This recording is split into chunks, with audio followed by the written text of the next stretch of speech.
Winter is still around. The balloon's gone up and the grid's gone down. The only thing you're going to find to eat is laying on the ground. What are you going to do? This is Greg Allison with Green Greg's coming to you on a winter day here at the Marshall Space Flight Center on Redstone Arsenal. And guess what? Even though it is February the 6th and we have, I think it's the 6th, yeah, and we still have about five, maybe 6 weeks of winter left, there are things growing. There's food you can eat on the ground. So let me give you a quick see and show. I've done a show on winter survival, but I'm going to show you what kind of things to look for in case you have to scrounge so that you can survive, thrive, and stay out of the hive. Well, guess what? I did find some little nuts, some acorns. Now the acorns I actually found over next to that tree over there, an oak tree. I just set them there for your purpose. But look at this, guys. Wild onions. You can eat wild onions.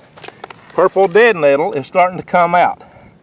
Purple dead nettle right here is starting to come out. And there's some of it all around in here. I see purple dead nettle over here and here. You gotta learn your plants, guys. Guess what else I see? I see some, in the middle of this ant mound, I see some plantain. That is narrow leaf plantain in the middle of that right there. So there are edible plants here, guys, and I've seen some dandelions coming up. Let's see where we can find some dandelions. We'll have to walk up here a little bit to find some more dandelions. You can see the little tufts of onions out here everywhere. I did not pan the camera too fast. Y'all warn me against that. We're here on the Redstone Arsenal. Now, I will tell you, I would be reluctant on normal days to eat something here on a military base because there's a lot of contamination. Over the years, there's been a lot of weapons manufacturing, monochlorate, chemicals, and you know, they may have treated this lawn with stuff like that too, right? So you got to be careful wherever you're eating to know the source of it normally. But now, guys, if I'm in a situation where I got to deal with immediate starvation, there's the dandelion leaf right there. Where I am dealing with, there's dandelion. Another nut. There's some dandelion. Check it out, guys. It's already coming out. Dandelion, you need the roots too. Now you can find the plant, fish out the roots if you need them.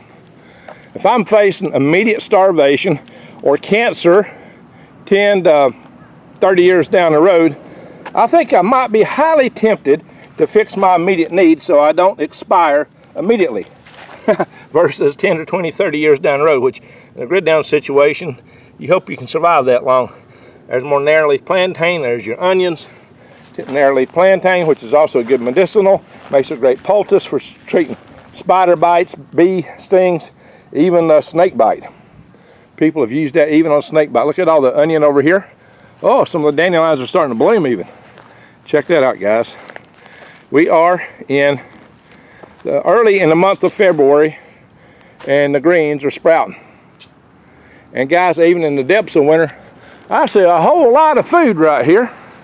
I see a whole lot of food, because I've shown y'all in previous videos how to, yeah, we test rocket motors here. You hear that? Somebody just fired a rocket engine.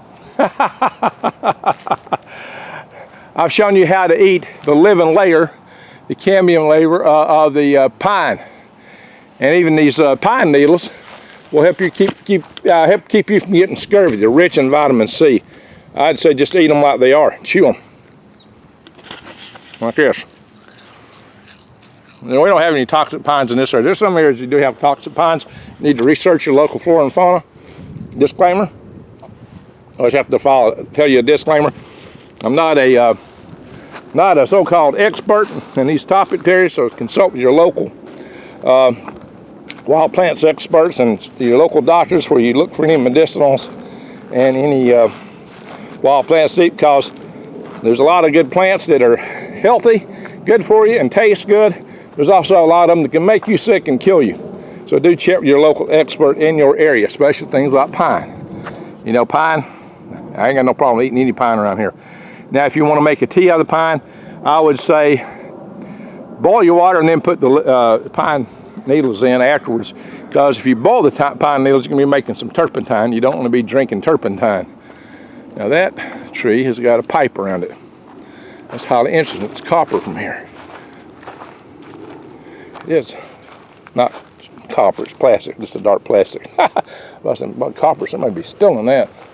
Alrighty guys, so over here in the Redstone Arsenal, Marshall Space Flight Center portion of it, that's a big old shaker tower down there. It shook the Saturn V years ago. You can see the solid rocket booster behind me. I'm headed toward building 4203 where I work. So yeah, my friends, I just was walking along here to a meeting with a co-worker, and I'm seeing all these wild edibles, so I thought on my stroll along the way, and I'm working back to my other job, I would just take a moment to share with you that wild edibles are available. You can find them even in the city. You know, I did a video outside of a Waffle House once in Atlanta, Georgia, showing you all the wild edibles is outside the Waffle House. I said this stuff out here in the yard is probably better for you than what's on the inside of the restaurant. So keep that in mind, guys. If you know what you're doing in the wild, there's always something to eat somewhere. You know, a big moose has to have a lot of food to survive. And in the wintertime in Alaska, the only thing they can eat is twigs. Twigs. It takes a lot of twigs to feed a moose because the woody part is not going to give them any nutrition. They're getting it in that little layer of living material around each twig. That's the only thing they're able to digest. And they may have to chew some wood up to get that. Well, you're bigger, got sharp knives, and they're smarter. So if a moose can support its body weight in Alaska in the wintertime, you might be able to accomplish something yourself. And I mentioned those several times, though, what you're going to be deficient in is finding good sources of carbs. And one thing that you can eat in lieu of carbs is animal fats, if you can find animals. But good luck with that. I think anything bigger than a rat's going to be gone in a very short order of time. So that's what you got to be careful for. I do urge you to grow your own as much as you can.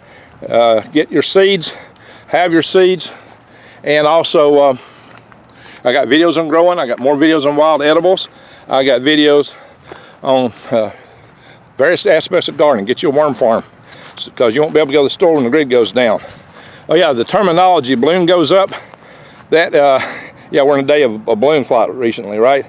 That terminology actually is the old military terminology for World War III starts. It was like, you know, the war in Europe was started. The Russians would roll their tanks. That was the balloon goes up. But now it has double meaning. Since a balloon just flew over the United States, that some of us are concerned could deliver an EMP from a platform just like that, maybe a dry run. So balloon goes up, grid goes down, has double meaning now. So guys, just keep your eyes wide open, head on a swivel. Check my links below for survival supplies, because go to prepwithgreg.com, there's good supplies there, so you can have something to bury, some caches to bury around in case they come ransacking your house. And a bad time, you want to have some stuff where nobody knows where it's at. You know, stuff that stores easy. Those buckets are great for that. But anyway, that's just a point. Get your beans and rice, put it in 5-gallon buckets, do that too. Buy you some canned food, do all that. But most of all, it's learning, training. And just be ready for the worst, guys. Mentally, physically, spiritually, be right with your maker. And always tell your friends and family you love them. So I got my laptop in my hand, kind of hard to juggle everything, but I'm going to say thank you for watching. Greg out.